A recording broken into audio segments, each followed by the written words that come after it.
సోదరులారా, ఆనాటి నుండి కూడా నేటి వరకు ఇస్లాంను అణచటానికి, ఇస్లాం ధర్మంపై బురద చల్లుతూనే ఉన్నారు. ఆనాడు కూడా ఇస్లాం ధర్మంలో అనేక వక్రతలు వెతకడానికి ప్రయత్నాలు చేసేవారు. బురద చల్లడానికి వాళ్ళు చెయ్యనటువంటి ప్రయత్నాలు లేవు. ఇస్లాంను అణచడానికి, ఇస్లాంను తుడిచిపెట్టేయటానికి వాళ్ళు పన్ననటువంటి కుట్రలు లేవు.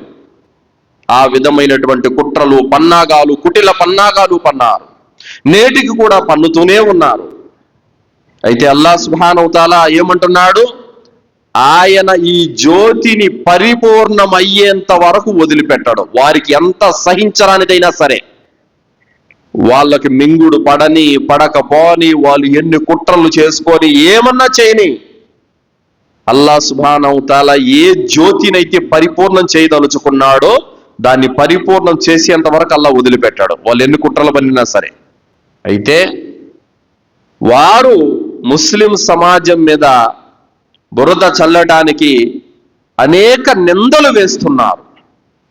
ఇస్లాంను బద్నాం చేయడానికి, ముస్లిములను ప్రపంచం దృష్టిలో నేరస్తులుగా చిత్రీకరించడానికి, ముస్లిములంటేనే భయపడేలా, ముస్లిములంటే ఏదో నేరస్తులు, దొంగలు, దగాకోరులు అన్నట్టుగా ప్రపంచానికి చిత్రీకరించే ప్రయత్నం నేడు ముమ్మరంగా జరుగుతుంది. సోదరులారా, ముస్లిముల మీద బురద చల్లటానికి, ముస్లిముల మీద నిందలేయటానికి కొన్ని వేల యూట్యూబ్ ఛానళ్లు మొదలయ్యాయి.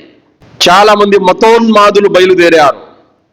లేనిపోని అబద్ధాలన్నీ కల్పించి ముస్లిముల మీద అక్కసు పెంచేలా ప్రయత్నాలు చేస్తున్నారు. సినిమా స్టోరీలు వాళ్ళే రాసుకుంటారు.